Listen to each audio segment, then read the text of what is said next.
Bismillahirrahmanirrahim. Assalamualaikum warahmatullahi wabarakatuh. Saudaraku seiman, Alhamdulillah, Alhamdulillahilladzi binikmati tatimmus sholih. Segala puja dan puji syukur senantiasa kita panjatkan kehadirat Allah Subhanahu wa Ta'ala, yang karena dengan limpahan rahmat, taufik, serta hidayah dari Allah Subhanahu wa Ta'ala, kita sampai saat ini masih diberikan kesempatan, masih diberikan banyak kenikmatan yang kalau kita hitung, kita tidak akan mampu untuk menghitung nikmat yang Allah berikan kepada kita. Shalawat dan salam tetap kita berikan kepada manusia yang terbaik yang pernah Allah ciptakan di alam semesta ini, yaitu Nabiullah Muhammad Sallallahu Alaihi Wasallam.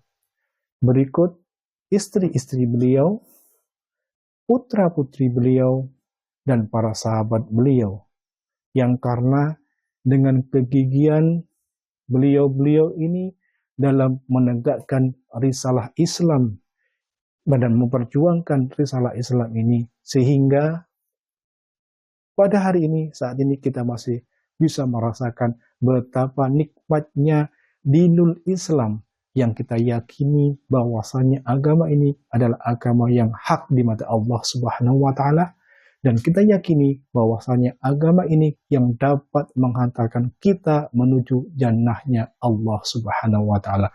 Saudaraku seiman, kali ini kita akan menyaksikan bersama seputar tanya jawab Ramadan. Nah, kali ini akan mengambil tema, yaitu bagaimana cara membayar utang puasa di masa lalu, karena ada seorang wanita yang hamil dan menyusui. Dan kebetulan ini adalah pertanyaan dari seorang akhwat kepada narasumber, yaitu beliau Ustadz Syafiq Risa Basalama. Mari kita simak bersama sampai tuntas, sehingga nantinya kita akan mendapatkan insya Allah ilmu yang barokah. Barakallahu fikum. Assalamualaikum warahmatullahi wabarakatuh, Ustaz.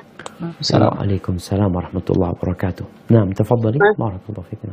Masya Allah, ini kesempatan banget. Biasanya cuma ngikut kajian lewat Facebook, tapi ini kesempatan bisa langsung. Masya Allah, barakallahu fikum. Ini Ustaz, saya ini kan baru beberapa tahun ini berusaha untuk memperbaiki diri.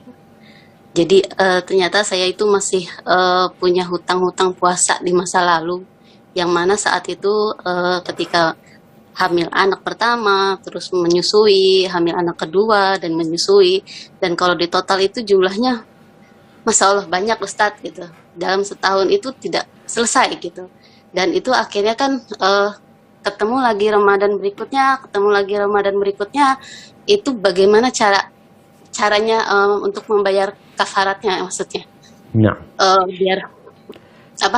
Biar boleh dibilang mumpung masih ada kesempatan.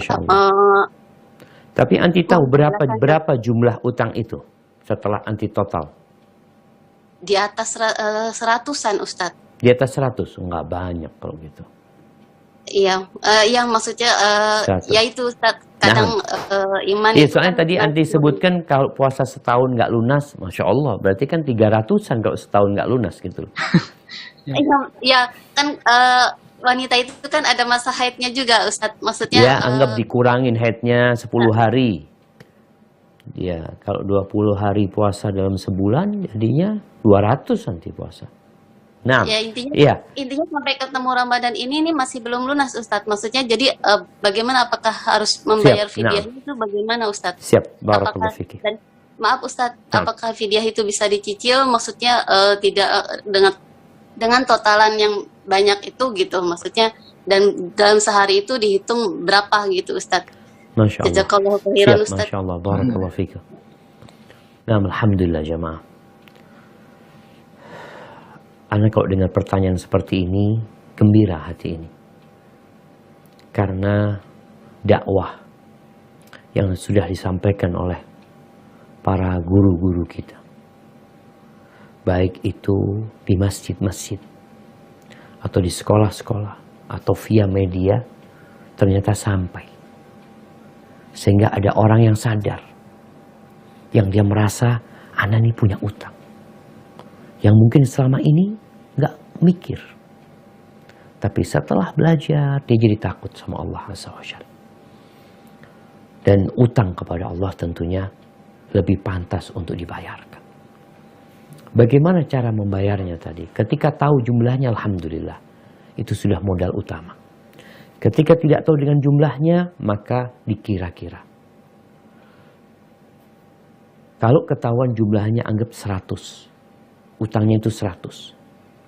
Atau bisa jadi 200. Karena ada perempuan yang mungkin 20 tahun ya, dia berpuasa, nggak pernah bayar utang. Artinya dia puasa Ramadan, ketika dia berhalangan, dia nggak bayar. Sampai ketemu Ramadan selanjutnya. Sampai akhirnya, itu kalau 10 kali 20 tahun, ya udah 200 hari yang harus dia bayar. Lain lagi tadi ditambahkan, dia nifas, habis melahirkan, sebulan full dia nggak puasa. Bukan 10 hari, sebulan full.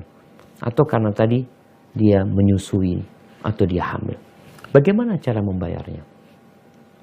Ahibati fillah, yang pertama adalah bertaubat kepada Allah Azza wa Jalla. Kalau memang di sana ada unsur keteledoran kita, ada unsur kesengajaan kita tidak membayar hutang, berarti kita yang menunda-nunda. Hutang kepada manusia kalau kita tunda-tunda itu sebuah kezaliman yang kita lakukan kalau kita mampu untuk membayarnya. Bertobatlah kepada Allah dengan taubatan nasuha. Kemudian mulai dicicil. Bagaimana cara mencicilnya ketika anti mampu berpuasa? Alhamdulillah, berarti mencicilnya dengan puasa, bukan dengan fidyah, tapi dengan mengqadha hari-hari itu. Caranya mungkin dia ambil Senin Kemis. Senin Kemis diambil. Kalau tiap bulan Senin Kemis, berarti sebulan dia bisa 8 atau 9 hari. Kalau 8 hari. Dalam 10 bulan, dia telah berpuasa selama 80 hari. Tapi niatnya tadi mengqadha, jadi boleh dicicil. Kalau mungkin ada orang yang bisa puasa Daud, dia bayar utangnya dengan puasa Daud, tafadhal. Atau berat, Ustaz, Ana boleh nggak bayarnya itu 7 hari langsung? Karena memang puasa yang seperti puasa Daud itu lebih berat daripada orang yang puasa sebulan penuh. Karena dia udah biasa puasa. Mungkin pekan pertama yang nggak berat ya, tapi setelah itu biasa. Sehingga kalau mau diambil umpamanya tadi nyicil dengan Senin Kemis. Atau kalau dia nyicil nih perempuan-perempuan yang punya utang, kalau dia nyicil dengan puasa tengah bulan, tapi niatnya qadha ya. Tanggal 13, 14, 15, setahun dia sudah puasa 33 hari. Kalau dia puasa Daud, umpamanya, Masya Allah, berarti dia tinggal 15 kali 10 bulan sudah 150 hari. Tapi kalau dia puasanya tadi mau sepekan full, setelah itu dia libur, istirahat, nanti bulan depan dia 7 hari full umpamanya, nggak ada masalah. Tapi yang jelas jangan menunda-nunda kembali. Ketika engkau mampu melunasinya, segera dilunasi. Tapi ketika engkau lelah capek, jangan diberatkan. Karena memang utang ini bisa dicicil. Hadza wallahu a'lam bissawab. Masya Allah, jazakallah khairan. Ustaz, terkait dengan fidyah tadi bagaimana Ustaz? Fidyah buat yang mana Ustaz? Misalnya seorang ibu ini dia menyusui gitu. Barakallahu fikum. Nggak kuat gitu. Ahibati fillah, berkaitan dengan fidyah bagi orang yang hamil dan menyusui. Memang ada pendapat yang disebutkan kepada Abdullah bin Abbas dan Abdullah bin Umar, bahwa seorang wanita, ingat wanita yang menyusui, wanita yang hamil wajib puasa. Sama seperti yang lainnya, dia wajib berpuasa. Tapi kalau nggak mampu, karena dikhawatirkan membahayakan dirinya atau membahayakan janinnya, maka dia boleh untuk tidak berpuasa. Ketika dia nggak puasa, apa kewajiban dia? Ada dua pendapat. Yang pertama, pendapat jumhur ulama dari imam yang 4. Dia wajib mengqadha. Wajib mengqadha. Bersama mengqadha ada khilaf lagi nanti. Apakah mengqadha saja atau bayar fidyah? Ada pendapat lain yang disebutkan kepada Ibnu Umar dan Ibnu Abbas bahwasanya hanya membayar fidyah saja. Anda melihat pendapat jumhur ulama di sini lebih hati-hati. Sehingga nggak ada bayar fidyah buat perempuan yang hamil, dia cukup mengqadha saja. Ketika dia mampu, dia qadha. Kapan mengqadhanya? Ketika dia mampu. Cari waktu-waktu yang mudah buat dia. Ketika musim dingin, ketika musim hujan, ya, insya Allah dia dapat membayarnya. Kemudian berkaitan dengan yang ikut pendapatnya yang kedua tadi, yang hanya bayar fidyah. Ingat, bayar fidyah itu kalau engkau nggak datang bulan, kalau engkau nifas, sebulan penuh nggak puasa nifas, ana nyusuin, tapi engkau nifas sebenarnya, engkau memang wajib mengganti. Nggak boleh bayar fidyah. Karena memang dia meninggalkannya bukan karena menyusui, karena memang tidak boleh berpuasa, yaitu dia nifas atau dia sedang datang bulan. Hadza wallahu a'lam bissawab. Na'am. Saudaraku seiman yang dirahmati oleh Allah Subhanahu wa taala, barusan kita telah menyaksikan tanya jawab yang disampaikan oleh Ustaz Syafiq Rizal Basalamah. Semoga ini bisa menjadikan bagi kita sebagai pelajaran dan ilmu yang dapat nanti kita terapkan atau kita sampaikan informasi ini kepada saudara kita ataupun kepada teman kita terhadap istri kita.